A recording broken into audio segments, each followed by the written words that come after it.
Aloha mai kako. Today, we're delighted to be sharing with you data from our collaborative project, Indigenous Restoration Management Practices Promote Healthy Coral Reef Ecosystem in Malauka'a Reef, Heeia, Oahu. The speakers today will be myself, Shimi Reef, Kim Falinski, and Keisha Bahr. However, this work could not have been done without all of these people listed here. I'd like to continue with the mahalos and acknowledge many of the people listed here, including those from the Nature Conservancy, Hawaii Institute of Marine Biology, Division of Aquatic Resources, and many of the organizations listed here, as well as the marine biology students and TAs, and all of the other people who helped to sample, process, and analyze our data that went into our collective understanding of the impact of restoration on reefs in Heeia. So before I start, I'd like to orient you guys to the ahupua'a concept. The ahupua'a is a sustainable management system employed by the native Hawaiians using natural watershed boundaries from Mauka, or towards the mountains, to Makai, towards the ocean. And that depended on a deep understanding of resource management based on the fact that there are large amounts of nutrients that flow from Mauka to Makai. And through flooded agroecosystems, or lo'i, that captures sediment and performs other ecosystem services, including sustenance, Native Hawaiians built coastal fish ponds that captured these excess nutrients and became a nutrient sink to grow algae and native herbivorous fish. And all of which thereby promoted optimal water conditions for healthy food web dynamics in the nearshore environment. So all of this in the ahupua'a promoted aina momona, this concept of fat abundance that was central to the indigenous resource management that sustained the population for many, many years. So I want to introduce you guys to our special place, the Heeia Ahupua'a. So Heeia is located in the windward side of Oahu in the moku of Ko'olaupoko. And the ahupua'a of Heeia roughly follows watershed boundaries consisting of two valleys and its perennial streams, Haiku and Ioleka'a, that feed into the Heeia stream that nourishes the Heeia wetland and flows into Heeia fish pond and eventually into Kaneohe Bay. So within the Heeia ahupua'a is the Heeia National Estuarine Research Reserve, or NER for short, which consists of several landowners and nonprofit organizations that manage and steward the various landscapes in the Heeia NER. For example, the Hawaii Community Development Authority owns the land that is managed and stewarded by Kako'oiwi, the Heeia wetland.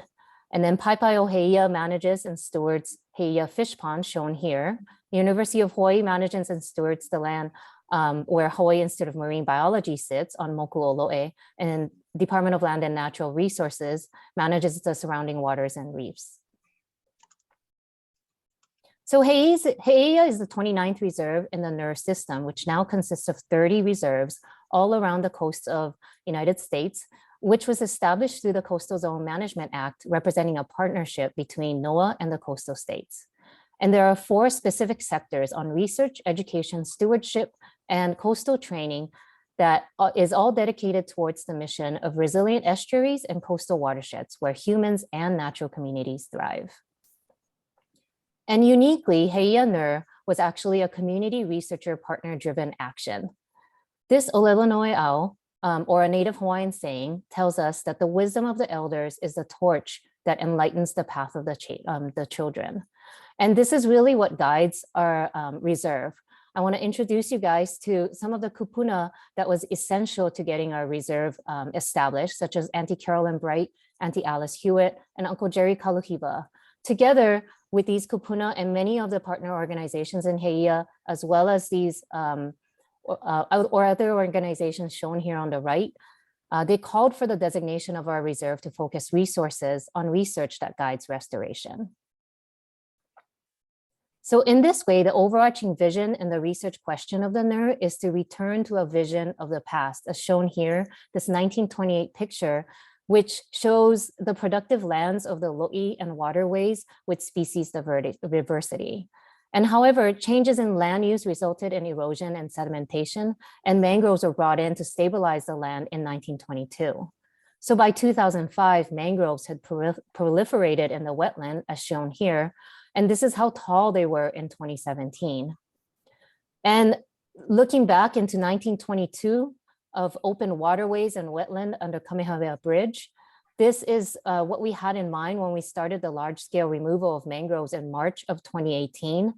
And as of now, most of the mangroves have been removed and we're approaching clear landscapes. And this is a picture that was taken in 2021 from the same angle. So these are some pictures of the restoration efforts throughout the years and some of the plans that we have for these large-scale efforts to remove mangroves and rebuild many of the landscapes in Heeia. And this is all in line with Indigenous resource management, through which removal of invasive vegetation is only the first step. And coincidentally with many of the other, concurrently with many of the other things that are going on is the restoration of waterways, lo'i, and Indigenous aquaculture systems. So our research motivation is due changes in abiotic factors resulting from this land-based restoration impact downstream reef communities that is so central to the Aina Mamona concept that I introduced earlier. And through this study, we have examined sedimentation, water quality, and coral cover as a bioindicator that represents an integrative response to the changes in the environment. And now I'll turn it over to my colleague, Kim Falinski, to go over our sedimentation and water quality results. Thank you, Shimi. In order to measure how much sediment was either lost or gained during the restoration process, we used two different methods. The first method used an instrument called a rod surface elevation table, as pictured on right here. And we use these RSETs at 3 sites in the original removal area called the phase 1 removal in the map on the left, and 3 different sites in the phase 2 control area. Eventually, the phase 2 control area also had mangroves removed and became just a removal area. However, originally we set this up as an experiment to determine how sediment would be lost between removal and control. In the instrument on the right, the pins that you see coming down the bar measure the height of the sediment surface. And we repeated this experiment every 6 months in order to get measurements of how the surface was changing. Let's see, next, there it is. The other way that we measured how much turbidity or sediment was in the water was by taking monthly samples at many locations throughout the watershed. The locations are seen on your left here, going from the top of the watershed at Papahana all the way out to the reef at Reef 9 in red on the left in the map. During the restoration period, it should be noted that they were removing the mangrove for the most part in one of the rainier sections of the last 5 to 6 years. So the discharge on the bottom there shows when the mangroves were removed. In addition to taking turbidity data at these monthly samples, we also took total suspended solids, temperature, and dissolved oxygen, along with connectivity and pH. The results are shown here for the RSETs over time in 2018, 2019, and 2020. There was a decrease in sediment over time, an average of 67 millimeters for our control plots, 64 millimeters for our removal plots. But the comparison between the two was not significantly different. To note, it was very slow to remove sediment in the beginning. In 2018 and 2019, there wasn't a lot of lowering that happened. And in some locations, we actually had sediment buildup. However, starting in 2020, the restoration took a different tack and the flow was rerouted throughout the wetland in order to create more space for birds and native plants and to have more water overall to align with the old photos. And so in that case, as the water was realigned, in some cases, it created a pathway through some of the RSET sites. In addition, we're noticing that this whole system is sinking. So the mangrove sediments were full of a lot of organic matter. It is hypothesized that it is decomposing over time, contributing to some of that lowering effect as well. The other way we can look at this is through the turbidity data and whether we see murkier water downstream. The downstream sites are Mangrove Bridge, which was within the removal sites, Vai2 downstream, and Makaha Nui, which is at the mouth of the fish pond. In these sites, we did not see a statistically significant trend overall. However, Vai2 did see an increase in 2021, and it looks like in 2022. Next slide. see, I'm controlling, sorry. And the total suspended sediment tells a different story. So this is how much sediment is in the water. We are seeing a decrease, a statistically significant decrease over time amongst these three sites, with the largest decreases being shown at the fish pond site at the wall there. We suspect that there's some interaction between grain size happening, and that the Vaitu and mangrove bridge sites had finer sediments, organic sediments, that were likely being released slowly from the restoration area, and as all of the vegetation had been removed along the channels, opening up the whole site for native birds and plants. And so even though there was an overall decrease in total suspended sediment, this varied a little bit between sites and had differences in grain size. And the last thing I wanted to show you is dissolved oxygen. Dissolved oxygen is important for fish downstream and for the health of the fish pond. And if you focus specifically on the stream mouth site there in the middle, we have the longest data set for that particular site. And you can see that before the restoration, all the way back to 2014, the dissolved oxygen percentages were very, very low when that water was still totally covered over by mangroves. But by 2021 in the purple, you can see that the dissolved oxygen has increased over time. For Vaitu and mangrove bridge, these numbers haven't changed significantly over time, but we expect as the system continues to flush out that there might be more increases in dissolved oxygen. And now I'd like to pass it on to my colleague, Keisha Bahr. So now that we have a better understanding of what's happening in Mauka, let's go downstream and take a look at what's happening in Makai. So we really wanted to get an idea of what was happening on our coral reefs surrounding the fish pond and align with a lot of the measurements that we were taking on the reef with what Kim was taking upstream.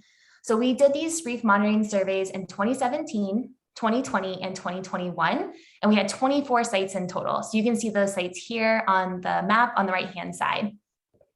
Most of the sites are concentrated around the reef flat area of the fringing reefs surrounding the fish pond. And then we also had some reef sites at the patch reef, the nearby patch reef for our control. And during this time, we looked at the water quality, we took benthic surveys to look at the overall coral cover, and we took sediment samples to see how much of that sediment is potentially coming from the watershed onto the reef. So let's first start and talk about what's going on in terms of the sediment on the reef here. We took bulk sediment samples in 2017, and then we also took them again in 2021. And we wanted to see how that grain size or the size of the sediment has changed over that time period. Overall, we've seen that there is a significant decrease in the grain sizing that we see, or we're seeing an increase in the smaller particles of sediment. Most of this increase in the smaller particles is because of the medium sand or the fine sand that we see in that area. And we're currently investigating the composition of that sediment as well. So how much of that composition is coming from land versus how much of it is internally derived from the reef as well. So stay tuned for those results. So even though that we are seeing a decrease in the sediment grain sizes, so more fine sediment coming onto our reef, we really wanted to understand what is the overall coral reef response? How has that coral cover changed over this time period? And as you can see here with these black squares, we had in 2017, the average coral cover for all of our reef sites was around 23%. And we have seen that amount of coral cover decrease in 2020 and then in 2021. And accompanying those decreases in coral cover, we have seen an increase in the turf algae that's then on the coral substrate or the recently dead coral. And we've also seen an increase in the amount of fleshy algae on these reef sites as well. So unfortunately, not too good news on that side. But if we look at what the reef sites look like based on where they're located, we can get some more insights into what are the processes that are driving these declines on our reefs. So I've mentioned that we have 4 control sites at the nearby patch reef, and we wanted to see how that coral cover has changed at those sites. So you can see here in the on the left-hand side, we had relatively high coral cover on our control sites in 2017, which is indicated by the light blue color. That has decreased significantly between 2017 and 2020, which is the blue color, and then again in 2021, which is the darker blue color. So very large decreases in coral cover at our control sites. Then when we looked at what's happening in the reef sites that are closest to the Makaha, or where there's openings in the fish pond and there's water exchange happening between the fish pond and the sea, we can get an idea of what's happening at these sites. And we see that these sites, which are indicated in yellow in the map on the right, have remained relatively stable in their coral cover over time, which is really great news. Then when we looked at how the reef edge sites have been changing over time, these ones are shallower, meaning that the corals are closer to the surface of the water. We have also seen that over these 3 monitoring periods, there has been a decrease in the amount of coral cover at these sites as well. And then lastly, the last section of the reef that we wanted to investigate is how are the reef flats impacted. Those are usually a little bit deeper than the reef edge. We see that the coral cover has remained relatively stable, but you can see that the coral cover in the reef flat areas is relatively low anyway, so not a lot of changes happening there. So one of the biggest questions we had with these patterns that we see, we wanted to know if the increase in warming severity and frequency of bleaching events has impacted this reef area. So the Hawaiian Islands and the reefs in Kaneohe Bay have experienced multiple bleaching events, the first in 1996, 2014, 2015, and then 2019. So the 2019 warm water bleaching event did occur during our survey period. So we hypothesized that we might see more bleaching on those areas near the fish pond. And what you can see here with this image, there was a good amount of bleaching that was happening, but most of it was concentrated on the reef edge. And that's because those corals are in shallower water, so they're likely to have higher light levels, and that's facilitating warming that area, causing more bleaching or that stress response in the corals. Also, we documented during this time period that the corals that were in this reef area that we were surveying did experience some very, very low tide. And this low tide was also during prolonged periods of time during the summer months. And with that led to desiccation and eventually coral mortality. So you can see on the left-hand side of this picture here, these corals are completely exposed to the air. This would last minutes to hours in some cases. And then you can see on the right-hand side here that top image, the top part of that image is actually dead coral. And what's growing over it now is turf algae. So the reef edge and our control sites, they're likely to be exposed during these low tide events, meaning that they are more susceptible to mortality. And we're likely seeing that the decline cover at our control sites and the reef edge is because of low tide exposure and not because of the sediment that is coming from the mangrove removal. To summarize some of our MALCA impacts and the overall takeaways, the RSET data indicates that sediment lowering occurred over the 4 years and is likely correlated with shifts in water flow related to the newer phases of restoration. At the stream mouth, we can see more tidal exchange and higher oxygen over the same amount of time as the mangrove has been removed. And overall, there has been a decrease in total suspended sediment at sites downstream of the restoration. And summarizing the Mackay impacts, we see that there has been a decrease in the reef grain size, the reef sediment grain size, and also a decline in coral cover, but this is likely due to the low tide exposure during our surveying periods and not likely because of the sediment that's coming onto the reef. And so therefore we're proposing that mangrove removal had not had a significant impact on the reefs, but we're continuously monitoring this area because there might be some delayed impacts of this ongoing removal, or it also might help mitigate this land restoration, maybe mitigating and helping corals be able to withstand the stress that they experience during ongoing warming events. Thank you, Keisha and Kim. So just to reiterate that our efforts in the reef monitoring fits in with the overall picture of the NER research and monitoring program, as we are having these various projects to examine the short and long-term change, not just by natural causes, but also anthropogenic causes. So for example, we're looking at fish shifts in fish communities using environmental DNA according to king tides, and looking at food web dynamics using mullet, as well as socio-ecological modeling and many others. And what's amazing is that many of our research projects really cater to community needs, and we go through many workshops with our community partners to identify these priority research needs and coral reef restoration, the impacts of restoration on coral reefs and other biological indicators is just one of these branches on the C star of priority needs that I show here. And I want to show that we have many, many collaborators and graduate students and interns that we work with, and this network of students and people that actually work on these different branches of the C star. So like this makaha at Heeia fish pond, which actually exchange fresh and salt water to give life into the estuary, we hope that we work with everyone to exchange information. So thank you so much for your attention, and for additional questions, please don't hesitate to contact us. Mahalo nui loa.